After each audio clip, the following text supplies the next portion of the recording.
how do we know if our classrooms are truly preparing students for the world of tomorrow? It's a huge question, right? Well, today, we're going to dig into a really fascinating new tool that's designed to answer it. And it does that by completely rethinking how we measure teaching. Okay, so here's our game plan. First, we're going to talk about a pretty big gap in education today. Then, we'll look at a new kind of rubric built to fill that gap. We'll dive into the nitty-gritty, what it actually measures, and then check out how researchers proved it actually works. And to wrap it all up, we'll talk about why this whole thing is such a big deal. Okay, so let's start with the big question, the core problem here. We all know we need to prepare students to solve some huge global challenges, but are the tools we're using in our schools right now actually up for that job? So before we can really get into the problem, we have to be on the same page about the goal. And that goal is sustainable social development. Now, this is a really big idea. We're not just talking about recycling bins, okay? This is a whole vision for the future, one where the economy, social justice, and protecting our planet all go hand in hand to make life better for literally everyone. And this slide, right here, shows you the core of the issue. It's a huge disconnect. On one hand, you've got the old way of evaluating teachers.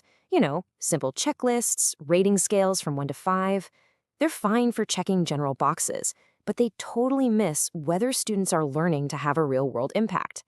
And then on the other hand, you have what we actually need in the 21st century. We need kids who can work together, who can think ethically, and who can tackle those big, messy, complicated problems. The old tools, they just aren't built to measure any of that. So, seeing this big gap, a group of researchers decided to build something totally different. Their goal wasn't just another checklist to grade teachers. Nope. They wanted to create a tool that actually helps teachers improve and grow.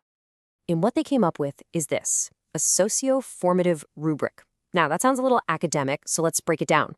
Socio is all about its link to real-world social issues, and formative means it's designed to form or shape, to help you improve, not just to give you a grade.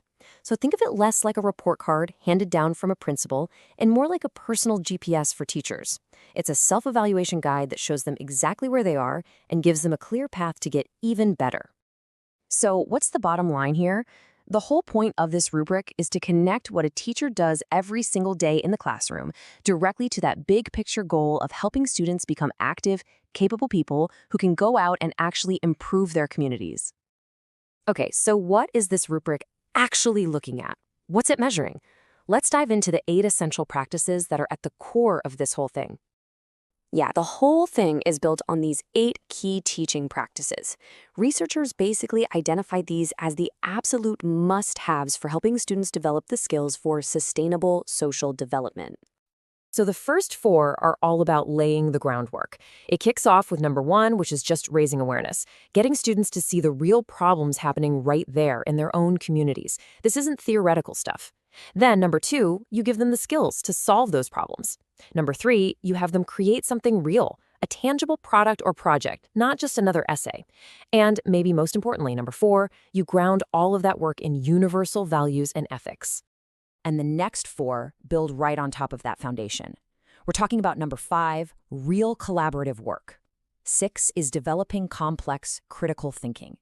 7 is this awesome concept called transversality, which is just a fancy way of saying you pull in knowledge from different subjects, science, art, history, to tackle one problem. And then number 8 brings it all home. The ultimate goal is to improve people's quality of life and help the environment. Now, having a great idea is one thing, right? But you've got to prove that it actually works. So the researchers didn't just create this rubric and call it a day. They put it through some serious testing to make sure it was both effective and reliable. And this was a pretty thorough process. I mean, look at these steps. They started with the design, then had it reviewed by 3 top experts. After that, they got 17 expert judges to validate the content. And finally, they put it to the test in the real world with a group of 69 teachers. So what did they find? Well, the results were really, really good. They used a statistical measure called Aiken's V, which, in plain English, is just a score for how much a group of experts agree with each other. And on this rubric, the experts gave it super high scores for relevance, basically saying, yes, this thing is absolutely measuring the right stuff. It's measuring what truly matters. Okay, so it's relevant, but is it reliable? Is it consistent? To figure that out, they used another measure called Cronbach's alpha, and they got a score of 0.83. For this kind of test, that's a really strong score. It's kind of like having a really good bathroom scale. You step on it 3 times, you get the same weight every time. It's dependable. And that's what this score means for the rubric. It's a consistent and trustworthy tool. Okay, so we've got a new tool. It's been scientifically tested and validated. But let's zoom out. What's the big picture here? Why should we care about this? What does it all mean for the future of education? I think this quote from the study itself just says it all perfectly. The whole idea is to give teachers a way to constantly reflect on what they're doing, make improvements, and ultimately have a much bigger impact on training the students we need for the world we live in today. And that's the real shift, you know? It's moving from a culture of judging a teacher's performance to one of guiding their improvement. It takes something that can be pretty stressful for teachers and turns it into a real, genuine chance to learn and grow professionally.